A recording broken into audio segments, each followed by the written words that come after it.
আসসালামু আলাইকুম ওয়া রাহমাতুল্লাহি ওয়া বারাকাতুহু। ওয়ালাইকুম আসসালাম ওয়া রাহমাতুল্লাহ। ইন্নাল হামদালিল্লাহ নাহমাদুহু ওয়া নুসাল্লি আলা রাসূলিল কারীম, আম্মা বাদ। আল্লাহ পাকের নিকট লাখো কোটি শুকরিয়া যে মহান আল্লাহ তাআলা আমাদেরকে পবিত্র শুক্রবার জুমার নামাজ আদায় করার জন্য মসজিদে আসার মতো তৌফিক দান করেছেন। এই জন্য মহান আল্লাহর নিকট শুকরিয়া আদায় করি আলহামদুলিল্লাহ। আলহামদুলিল্লাহ। আজকে রজব মাসের প্রথম শুক্রবার ৩ তারিখ। এটা আরবি চন্দ্র মাসের ৭ম মাস। এই রজব মাসের পূর্ণ নাম হলো আর রজব আল মুরাজ্জাব বা রজবুল মুরাজ্জাব। রজব অর্থ সম্ভ্রান্ত, প্রাচুর্যময়, মহান। আর মুরাজ্জাব অর্থ হল সম্মানিত। রজবে মুরাজ্জাব অর্থ হল প্রাচুর্যময়, সম্মানিত মাস। আরবি ১২টা মাসের মধ্যে ৪টা মাস হল হারাম বা সম্মানিত। এই মাসগুলোতে যুদ্ধ বিগ্রহ নিষিদ্ধ ছিল। তাহলে আরবি ১২টা মাসের মধ্যে ৪টা মাস সম্মানিত। কি কি? জিলকদ, জিলহজ, মুহররম এবং রজব। আমরা যেই মাসটা আজকে আমরা প্রথম শুক্রবার পাইলাম, এটা একটা সম্মানিত মাস। রাসূলুল্লাহ সাল্লাল্লাহু আলাইহি ওয়াসাল্লাম বলেন, আল্লাহ তাআলা আসমান জমিন সৃষ্টি করার দিন থেকেই বৎসর হয় ১২ মাসে। এর মধ্যে ৪টি মাস সম্মানিত। এর ৩টি একাধারে, জিলকদ, জিলহজ ও মুহররম। আর চতুর্থটা হলো রজব।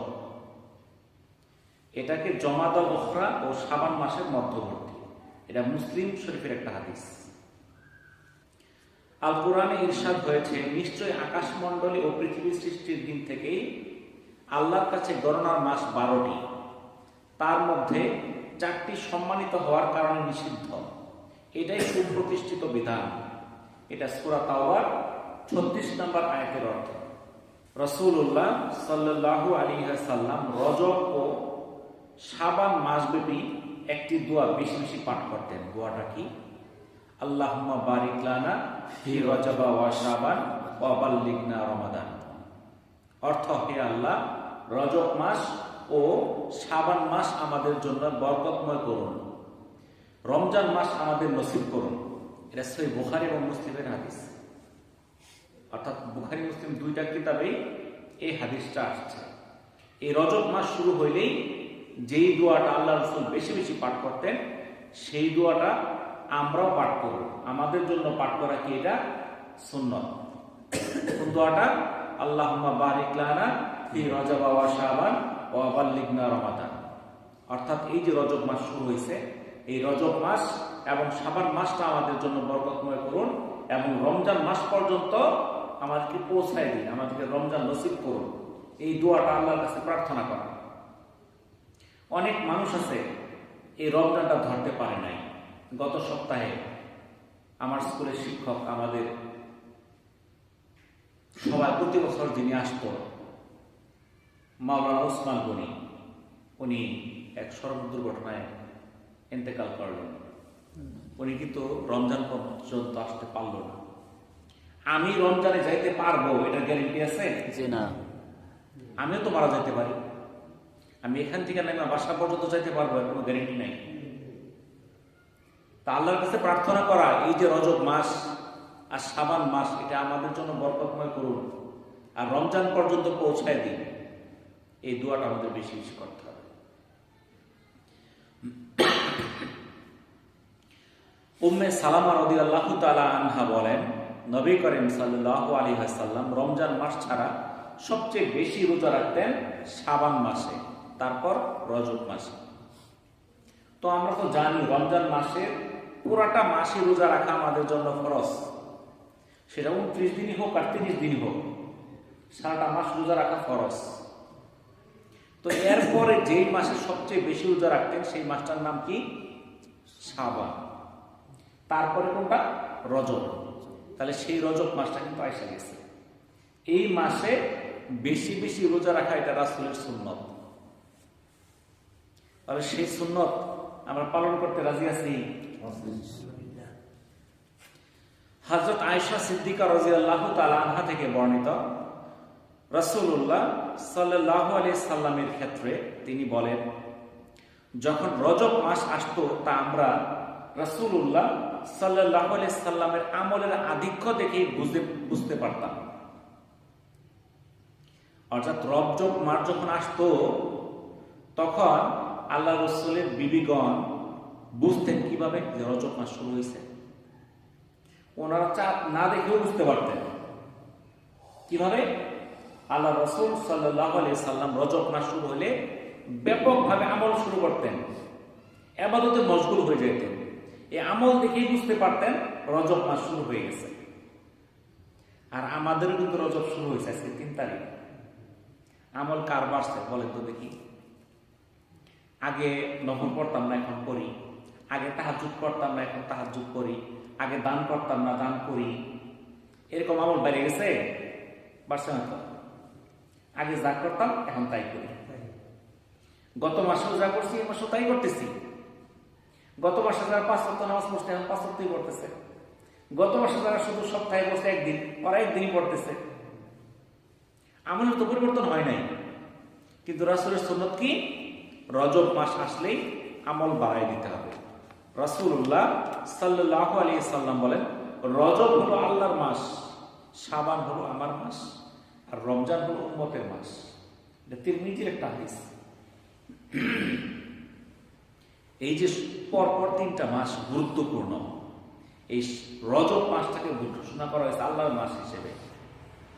এরপরের মাসটা আল্লাহ রাসূলের, আর তারপরটা উম্মতের জন্য, উম্মতের মুক্তির জন্য। বাইহাকির একটা হাদিস, যে ব্যক্তি রজব মাসে ইবাদত দ্বারা ক্ষেত চাষ দিল না এবং শাবান মাসে ইবাদতের মাধ্যমে ক্ষেত আগাছা মুক্ত করলো না, সে রমজান মাসে ইবাদতের ফসল ঘরে তুলতে পারবে না। হাদিসটা কোন কিতাবে আসছে? বাইহাকি। আমরা যখন ধান উঠাই, আমরা এই যে এখন একটা ধান লাগাইতেছে মানুষ, তাই না? বড় ধান জ্বালা ফলাইছে না, ক্ষেত চাষ দিবে, তারপরে কিছুদিন পরে আগাছা নিরাবে, তারপরে যখন বৈশাখ জ্যৈষ্ঠ আসবে ধান কাটতে যাবে। এখন এক লোক চাষও দিল না, আগাছাও নিরালো না, যদি সে বৈশাখ মাসে ধান কাটতে যায়, ধান খেতে পাবে? কিছুই নেই। এরকম ভাবে আল্লাহ রাসূল বুঝাইতেছেন যে রজব মাসে ইবাদতের দ্বারা ক্ষেত চাষ দেওয়া মানে স্টার্টিং করা, আর শাবান মাসে ইবাদতের মাধ্যমে আগাছা নিরানো, তাহলে তার রমজান মাসে যে ইবাদতটা হবে সেই ইবাদতের মাধ্যমে সেই ইবাদতের ফসল ঘরে তুলতে পারবে। সুবহানাল্লাহ। অর্থাৎ প্রস্তুতি নেওয়া। আমাদের রমজান মাস হলো ফাইনাল মাস। আপনি দেখবেন যে এই যে এসএসসি পরীক্ষার্থী যারা, এখন টেস্ট পরীক্ষা হয়ে গেছে, ফর্ম ফিল আপ হয়ে গেছে, লেখাপড়া কিন্তু শুরু করে দিচ্ছে। টেস্ট পরীক্ষার আগে যতটুকু পড়ছে এখন আরো বেশি পড়তেছে। যারা এসএসসি পরীক্ষার্থী সারা বছর যেমনি পড়ে, টেস্ট পরীক্ষার আগে কিন্তু পড়া বাড়াই দেয়। পরীক্ষা শেষ, ফর্ম ফিল আপ করে ফেলছে, আরো পড়া বাড়াই দেয়।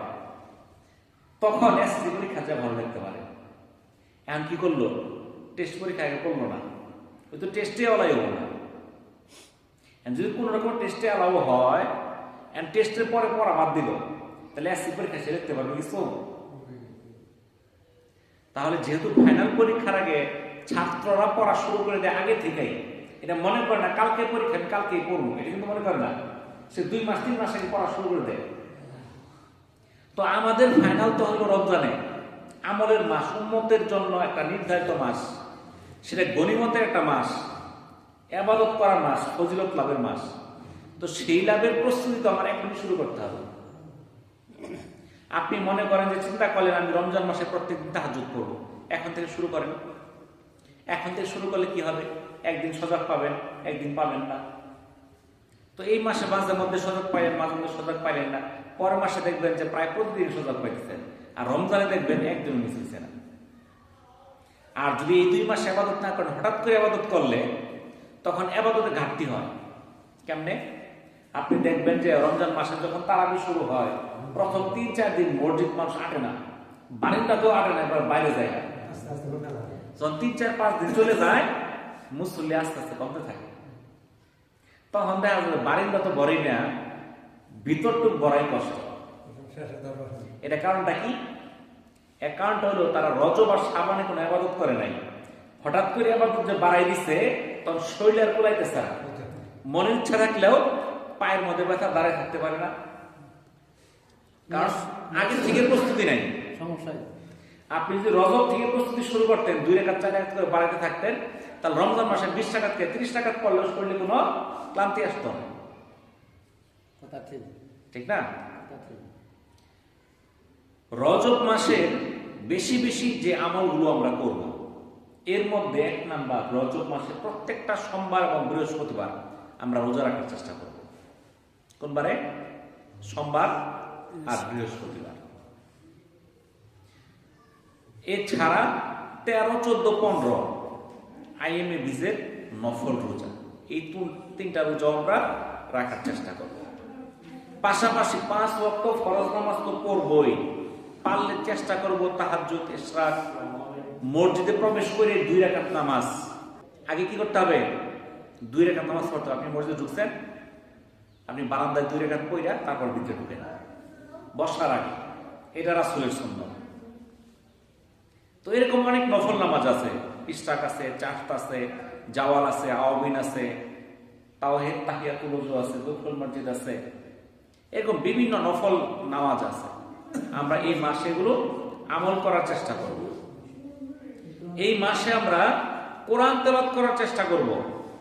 সারা বছর করছি কিনা জানি না, আমরা শুরু করি 1-2 পৃষ্ঠা করে পড়া শুরু করি। যারা কোরআন পড়তে পারি না, কোরআন শিক্ষার ব্যবস্থা করি। আমরা একটা হুজুরকে বলি যে আমাদেরকে শিখাই দেন। আমরা তো হাজার হাজার লক্ষ লক্ষ টাকা খরচ করছি দুনিয়ার কাজে, তো কোরআন শিক্ষার কাজে কিছু টাকা খরচ করি না। তাহলে এই মাসে আমরা কোরআন শিক্ষার চেষ্টা করি, রমজান মাসে আমরা কোরআন তেলাওয়াত করতে পারবো। রজব মাসের যে প্রথম রাত্রিটা, এই রাত্রিটার বিশেষ ফজিলত আছে, এটা চলে গেছে, আমরা খুঁজে পাইনি। হাদিসে আছে রজবের প্রথম রাতে দোয়া কবুল হয়। আব্দুল্লাহ ইবনে ওমর রাদিয়াল্লাহু তাআলা আনহু থেকে বর্ণিত, তিনি বলেন 5টি রাত এমন রয়েছে যেগুলোতে বান্দার দোয়া আল্লাহ তাআলা ফিরিয়ে দেন না, অর্থাৎ অবশ্যই কবুল করেন। রাতগুলা কি কি? জুমার রাত, রজবের প্রথম রাত, শাবানের 15 তারিখের রাত, ঈদুল ফিতর, ঈদুল আজহার রাত। এটা মুসান্নাফে আব্দুর রাজ্জাকের 7927 নম্বর হাদিস। তাহলে এই যে রজব মাসের আমলগুলো, এগুলো কিন্তু আমাদের করতে হবে না? তাহলে আমরা তো অনেকে আশিক রাসূলের প্রেমিক, এটা আমরা বলি, নিজেদের দাবি করি, কিন্তু রাসূলের সুন্নতগুলি মানতে তার কি রাজি না, তাহলে কিন্তু হবে না। তো এই যে শীতকাল আসলে নিয়ম হলো জোহরের নামাজ বা জুমার নামাজে আগায় আসা, কিন্তু আমরা কি করি? শীতের কারণে দেরি করে আসি, নাকি বলেন? এই শীতকালটা কিন্তু আমাদের জন্য একটা গনিমতের মাস। আবু সাঈদ খুদরি রাদিয়াল্লাহু তাআলা থেকে বর্ণিত, রাসূলুল্লাহ সাল্লাল্লাহু আলাইহি সাল্লাম বলেন, শীতকাল হচ্ছে মুমিনের বসন্তকাল। মুমিনের কি কাল? বসন্তকাল। এটা মুসনাদে আহমদের 11656 নম্বর হাদিস। বসন্তকাল কোনটা? শীত না, গরম না, খুব আরামের মাস। তাহলে মুমিনের জন্য আরামের মাস কোনটা? এই শীতকাল। কি জন্য? রাসূলুল্লাহ সাল্লাল্লাহু আলাইহি সাল্লাম বলেন, শীতের রাত দীর্ঘ হওয়ায় মুমিন রাত্রিকালীন নফল নামাজ আদায় করতে পারে এবং দিন ছোট হওয়ায় রোজা রাখতে পারে। শুআবুল ঈমান লিল বাইহাকির 3940 নম্বর হাদিস। তাহলে শীতকালে আমাদের সহজটা কি? রাত্রিবেলা কি করা যায়? ইবাদত করা যায়।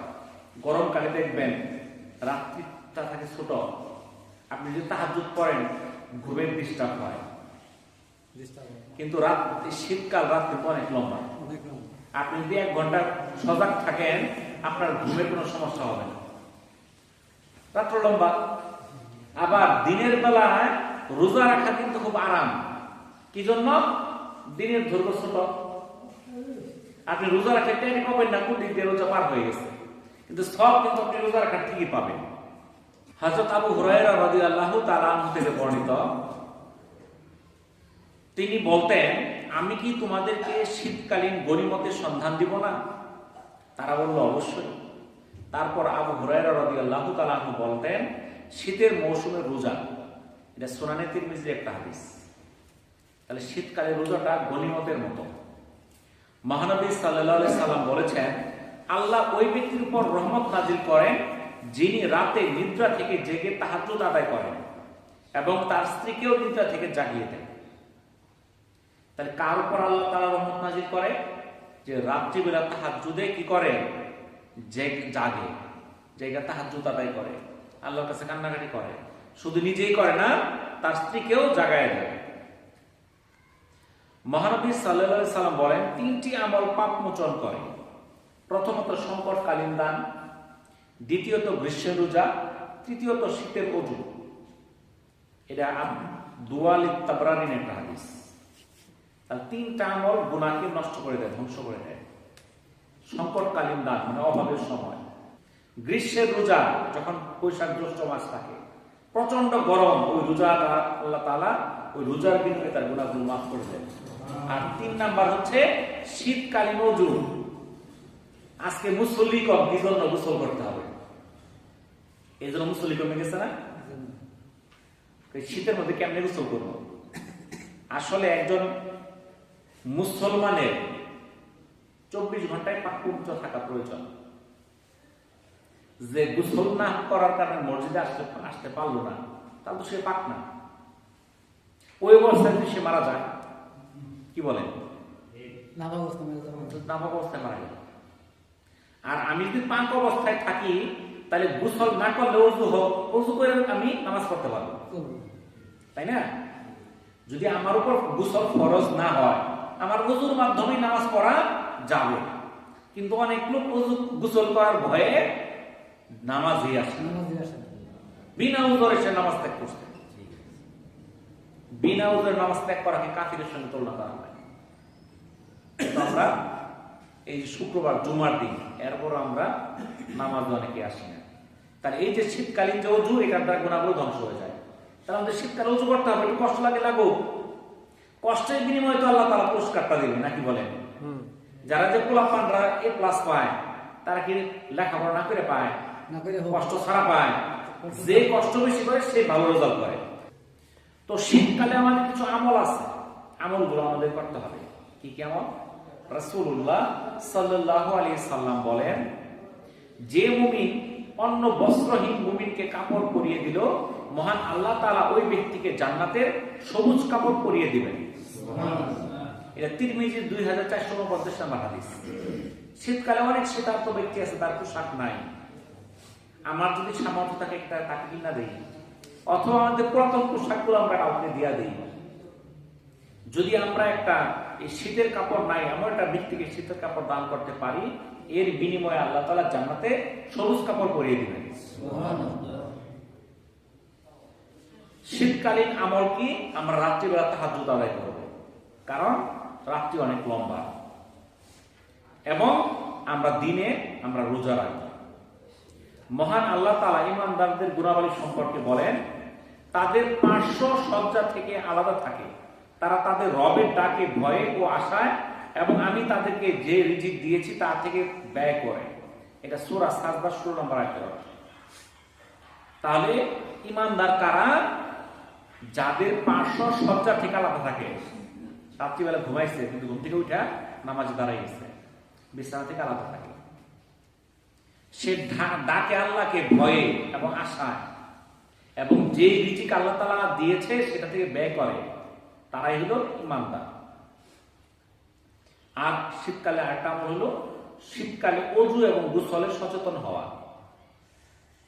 গোসল আমরা পবিত্র থাকি, গোসল প্রত্যেকদিন না করলেও সমস্যা নাই, কিন্তু ওযু কিন্তু প্রত্যেক নামাজের আগে করতে হবে। যদি ওযু ভাঙা না যায়, তাহলে এক ওযুতেও 2 ওয়াক্ত 3 ওয়াক্ত করা যায়। এখন দিন তো খাটো, দেখা গেল যে আসর মাগরিব কাছাকাছি, ওযু ধরে রাখলে এক ওযুতেই হয়ে যায়। আবার কেউ কেউ আসর মাগরিব এশা সব করে ফেলে, চলে, চলবে, সমস্যা নাই। সমস্যা নেই। তবে যদি কেউ প্রতিবার ওযু করে সব বেশি পাবে। তবে এই ওযু করার সময় আমরা খেয়াল রাখবো, শীতকালে কিন্তু আমাদের শরীরে অনেক জায়গায় শুকনা থাকে, শুকনা হয়ে যায় না, পানি সহজে ভিজতে চায় না। একটু খেয়াল করে ভিজাবেন ওযুর সময়, যেন আমাদের প্রত্যেকটা ওযুর অঙ্গগুলো ভিজে যায়। যদি শুকনা থাকে তাহলে কিন্তু ওযু হবে না। তাহলে শীতকালে ওযু গোসলের মধ্যে একটু সতর্ক থাকতে হবে, যেন আমাদের চামড়া যেখানে ওযু পানি পৌঁছাতে হবে সেটা যেন ভিজে।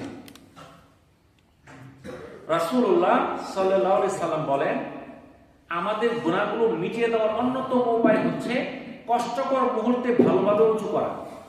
এটা সহিহ মুসলিমের 251 নম্বর হাদিস। কষ্টকর সময় তুই কি করা? ওযু করা। এটা গুনাহগুলো মিটিয়ে দেওয়ার একটা মাধ্যম। রাসূলুল্লাহ সাল্লাল্লাহু আলাইহি সাল্লাম বলেন, আর যদি তোমরা অসুস্থ হয়ে থাকো কিংবা সফরে থাকো, অথবা তোমাদের মধ্যে কেউ যদি প্রস্রাব পায়খানা থেকে এসে থাকে কিংবা নারী গমন করে থাকে, কিন্তু পরে যদি পানি প্রাপ্তির সম্ভাবনা নাও পায়, তবে পবিত্র মাটি দ্বারা তায়াম্মুম করে নাও, মুখমণ্ডল ও হাত মাসহ করে নাও, নিশ্চয় আল্লাহ ক্ষমাশীল। এটা সূরা নিসার 43 নম্বর আয়াতের অর্থ। তাহলে আল্লাহ তাআলা আমাদের একটা বিশেষ সুযোগ দিছে, যারা অসুস্থ ব্যক্তি, মাজুর ব্যক্তি, একটা হলো পানি যেখানে নাই সেখানে তা কি তায়াম্মুম করে ওযু গোসল করা যায়, কিন্তু আমাদের দেশে পানির অভাব নাই। এরপরেও যে সকল ব্যক্তি অসুস্থ, গোসল করলে তার মৃত্যু ঝুঁকির সম্ভাবনা আছে, তার উপরে গোসল ফরজ হয়ে গেছে, এরপর সে তায়াম্মুম করে নামাজ পড়তে পারবে, তার ওযু লাগবে না, গোসল লাগবে না, তায়াম্মুমের দ্বারা সেটা পূরণ হয়ে যাবে।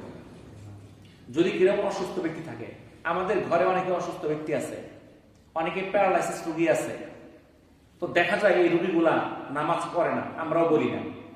কি জন্য পড়ে না? প্রস্রাব পায়খানা তার শরীর লেগে থাকে, সে গোসল করতে পারে না, সে নাপাক অবস্থায় থাকে, সে কি করে না, নামাজ পড়ে না।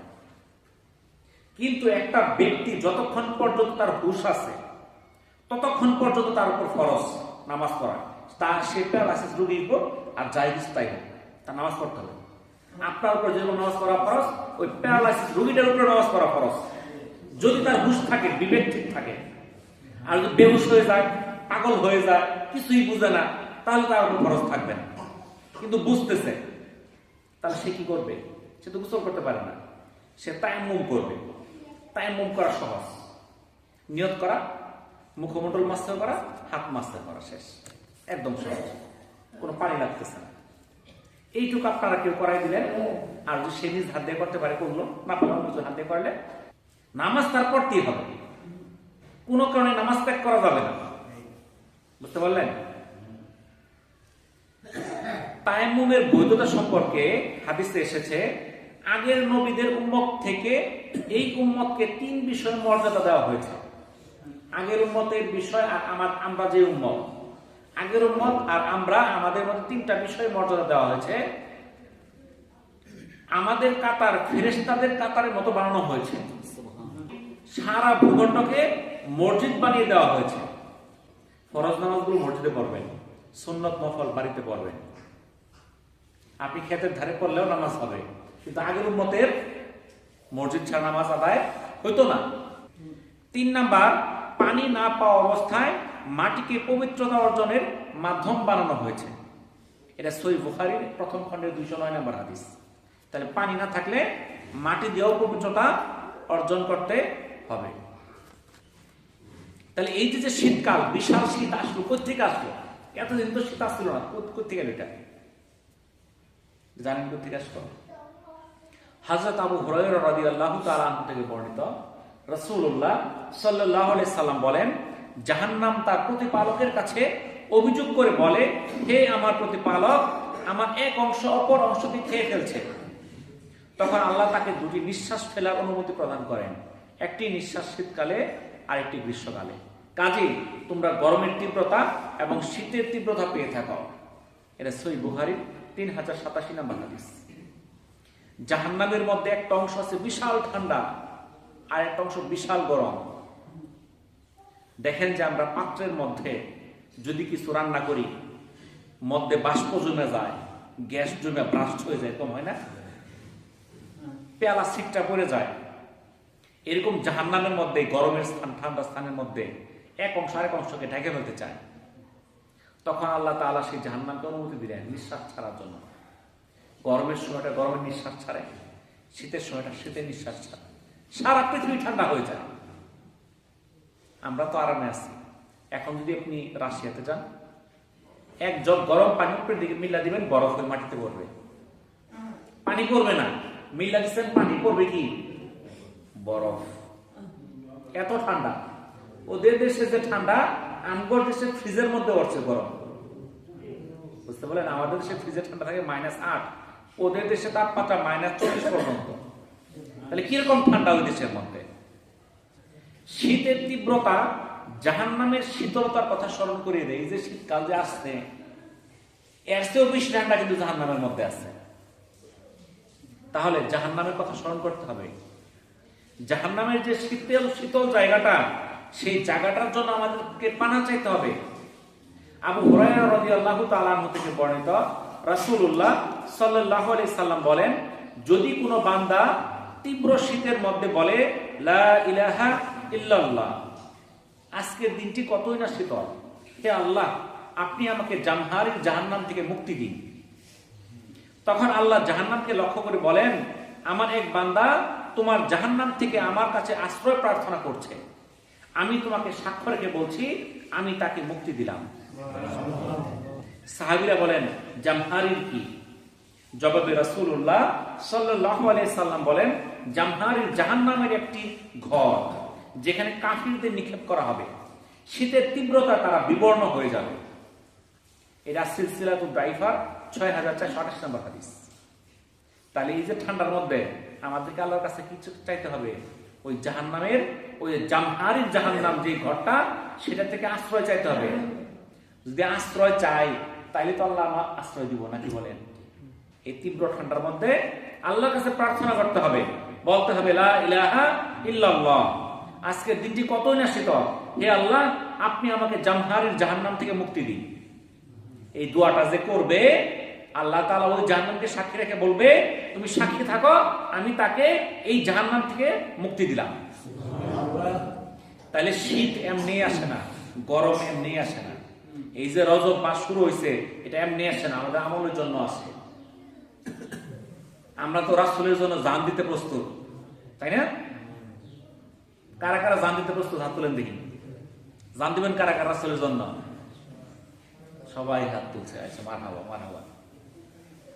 কিন্তু রাসূলের যে সুন্নত গুলো মানা, এটা আমাদের দরকার না?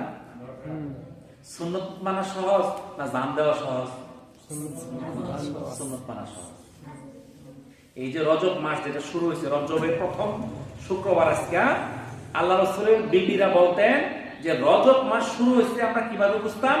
রাসূলুল্লাহ সাল্লাল্লাহু আলাইহি সাল্লামের আমলের আধিক্য থেকেই বুঝতাম যে রজব মাস শুরু হয়ে গেছে। রজব মাস শুরু হলে আল্লাহ রাসূল রমজানের প্রস্তুতি শুরু করতেন, কারণ এরপরে একটা মাস, রজবের পরে শাবান, তারপর রমজান, উনি প্রস্তুতি শুরু করে দিতেন, ইবাদত বাড়াই দিতেন। আমরা কি ইবাদত বাড়াইতে রাজি আছি? ইনশাআল্লাহ। তাহলে ইবাদত আমরা কেমনে বাড়াবো? এক নাম্বার ইবাদত হইল 5 ওয়াক্ত নামাজ ছাড়া যাবে না। 5 ওয়াক্ত নামাজ সপ্তাহে একদিন পড়লে হবে না। শুক্রবার আপনি যদি সপ্তাহে একদিন করে ভাত খান, আপনি চলবে? দিনে 5 বার, 3 বার আমরা ভাত খাই, তাই না? নামাজ দিনে 5 ওয়াক্ত পড়তে হবে, সপ্তাহে একদিন পড়লে হবে না। এগুলো সবচেয়ে বড় আমল। এরপর আমরা চেষ্টা করব এই মাসটা খাটো, রাত্রিটা লম্বা। আমরা রাত্রিবেলা সজাগ পাইলে আমরা 2 রাকাত, 4 রাকাত, 8 রাকাত, যার যেটুকু সামর্থ্য আমরা তাহাজ্জুদ আদায় করব। 2 রাকাত করে রাত্রিবেলা আল্লাহ তাআলা প্রথম আসমানে চলে আসে, আয়েশা বলে, হে আমার বান্দারা, কার কি প্রয়োজন আমার কাছে চাও। কিন্তু আমরা তখন নাকটাকে ঘুমাই, আমরা কিছুই চাই না। আর আমরা দিন এখন খাটো, আমরা দিনের বেলা রোজা রাখার চেষ্টা করব। আমরা অন্তত সপ্তাহে 2টা করে রোজা রাখি, সোমবার আর বৃহস্পতিবার। সুন্নাত কি বার? সোমবার আর বৃহস্পতিবার। তাহলে রজব মাসে আল্লাহ রাসূল রোজা রাখতেন, বেশি বেশি ইবাদতে মগ্ন থাকতেন। তাহলে এই আমলগুলো করতে রাজি আছি আমরা ইনশাআল্লাহ। ইনশাআল্লাহ। আমরা এই আবাদত করতে মশগুল হব। কয়টা বাজে? 16 বাজে। তো মাশাআল্লাহ, আমরা যে আমলগুলো শুনলাম, আল্লাহ তাআলা আমাদেরকে আমল করার তৌফিক দান করুন। ওয়া আখিরু দাওয়ানা আলহামদুলিল্লাহি রাব্বিল আলামিন। আসসালামু আলাইকুম ওয়া রাহমাতুল্লাহি ওয়া বারাকাতুহু।